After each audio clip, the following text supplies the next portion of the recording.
j'espère que vous allez bien et bienvenue sur le podcast qui libère la parole. Dans cet épisode, on va parler d'estime de soi, d'amour de soi et des autres. On va aussi parler de dévalorisation de soi. Je préfère le préciser d'emblée, c'est un sujet assez sensible, plus qu'il n'y paraît. C'est quelque chose qui, pour la plupart des gens, résulte de l'inconscient. Donc peut-être que si vous écoutez actuellement ce podcast, vous allez vous rendre compte de certaines choses à travers cet épisode. J'espère en tout cas que cet épisode pourra vous aider si vous vous reconnaissez dans mon discours. Je vous laisse avec la suite. Bonne écoute. Acheter l'amour des autres. Vous vous demandez sûrement pourquoi j'ai choisi un titre aussi putaclic. On dirait un titre d'une vidéo YouTube. Et pourtant, derrière ce titre, il y a une volonté de vouloir choquer l'auditeur qui m'écoute, c'est-à-dire vous. C'est un sujet qui me touche, mais j'en ai pris conscience que très récemment. Et c'est par plusieurs cheminements de pensée que j'ai été amenée à me dire « Tiens, c'est vrai, j'ai souvent même voulu acheter l'amour des autres autour de moi. » Et c'est un sentiment que j'exprimais, jusqu'à maintenant, d'une autre manière. Je disais souvent que j'étais trop gentille, qu'on profitait de ma gentillesse, justement. Alors qu'au final, peut-être que l'erreur venait de moi, sans que je le sache. J'en ai vraiment pris conscience au moment où je me suis répété cette phrase en boucle dans ma tête. Alors certes, acheter l'amour, c'est assez fort comme terme, c'est assez dur même, mais c'est grâce à ces paroles assez dures envers moi-même que j'ai pu me faire une rétrospective de tout ce qui s'était passé dans ma vie et que j'ai pu réaliser que les autres n'étaient pas forcément en tort. Pour l'expliquer simplement, depuis qu'on m'a diagnostiqué la muco à l'âge de 6 ans, j'ai vu des visages, des regards changer à mon égard. Je me sentais différente, alors que d'apparence la maladie ne se voyait pas. Lorsque j'étais enfant, j'étais plus fragile, et donc il fallait constamment faire attention à moi, que ce soit à la maison ou à l'école. Je pouvais avoir un traitement de faveur, les personnes étaient plus gentilles avec moi qu'envers les autres. Et tout le monde savait pour ma maladie, car c'était mieux de prévenir au cas où il se passerait quelque chose de grave. On ne sait jamais. Et donc je pense que ça a joué sur la manière dont les autres me voyaient. Ça ne m'a pas empêché d'avoir une belle enfance, des amis pour autant. Mais il y avait ce truc qui faisait qu'avec moi, ce n'était pas pareil. J'avais des amis, mais j'ai eu beaucoup de mal à m'en faire lorsque j'ai changé d'école. C'était une période compliquée où je venais d'apprendre la maladie, et en plus de ça, il fallait que je m'intègre dans une nouvelle école, alors que j'intégrais à peine le fait que ma vie ne serait jamais comme celle de mes camarades. 6 ans, c'est l'âge où on prend conscience de la mort.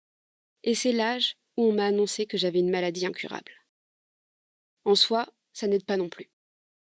Je pense aussi que c'était le début d'une grande période où je ne m'aimais pas, où j'avais honte. Alors je faisais en sorte d'être la plus discrète possible. J'ai déjà parlé des troubles liés à l'enfance dans un des premiers épisodes de podcast. Il est toujours disponible si vous voulez plus de détails. En tout cas, je peinais à avoir des amis. J'avais déjà eu des amis proches dans mon ancienne école, dans laquelle j'étais vraiment très bien intégrée. Et donc, je pouvais voir la différence. Encore une fois, même si on est jeune, on comprend beaucoup de choses. Des choses qu'on ne saura verbaliser que plus tard. Eh bien là, c'était le cas. Je savais que ce n'était pas normal, entre guillemets, de se sentir exclu, non intégré. À cette époque, c'était la mode des cartes Pokémon, des POG et des feuilles d'idole. Et pour me sentir inclus dans cette école, j'ai commencé moi aussi à m'y mettre. Alors que de base, ça ne me parlait pas plus que ça. Quand t'es jeune, t'es aussi très influençable. Et donc j'ai fini par m'intégrer petit à petit. Et puis comme j'étais contente d'avoir des échanges, de pouvoir m'amuser avec les autres, j'ai commencé à ressentir ce besoin de donner aux autres. Comme si en leur donnant des choses qui m'appartenaient et qui leur faisaient plaisir, j'allais les garder un peu plus longtemps auprès de moi. J'étais jeune et innocente, je ne pensais pas à mal. C'est arrivé comme ça quelques fois seulement. Mais des années plus tard, c'est quelque chose qui est finalement resté en moi, mais toujours de l'ordre de l'inconscient. J'ai toujours aimé donner, partager. C'est quelque chose qui fait partie de mon éducation. Je ne dis pas que c'est quelque chose de problématique. Je pense toujours que c'est important d'aider, de donner de son temps, etc. pour les autres. Mais la manière dont je le faisais, dans le passé, n'était pas très saine. J'en ai déjà parlé dans l'épisode dédié au syndrome du sauveur. Il est toujours disponible si vous souhaitez en savoir plus. J'ai toujours eu de l'attention pour les autres. Je suis une personne très observatrice. Et je ne supporte pas voir quelqu'un en détresse. Alors je ne suis pas la Croix-Rouge non plus. Je ne m'arrête pas dans la rue à chaque personne que je vois en détresse. Mais si ma raison, mon cœur, me dit d'aller aider telle personne, je le fais sans me questionner. Je fonctionne comme ça, majoritairement vers mes proches. Et parfois j'en fais trop. Sur le coup, je m'en rends pas compte. C'est en discutant que je réalise que oui, effectivement, je n'avais peut-être pas besoin de faire ça. Pourtant, je ne pense pas à mal. J'ai tellement intériorisé le fait de donner pour faire plaisir aux autres, et pour aussi d'un côté me sentir aimée. Je ne me rappelle plus le nombre de fois où je me suis mise de côté, où je me suis oubliée dans mes anciennes relations toxiques, quand j'étais en couple, pour justement vouloir sauver ce couple qui n'allait plus du tout. J'en parle ici sur le podcast car c'est un comportement qui peut être destructeur pour soi. C'est une manière de voir la vie qui peut s'avérer toxique si on est dans l'excès.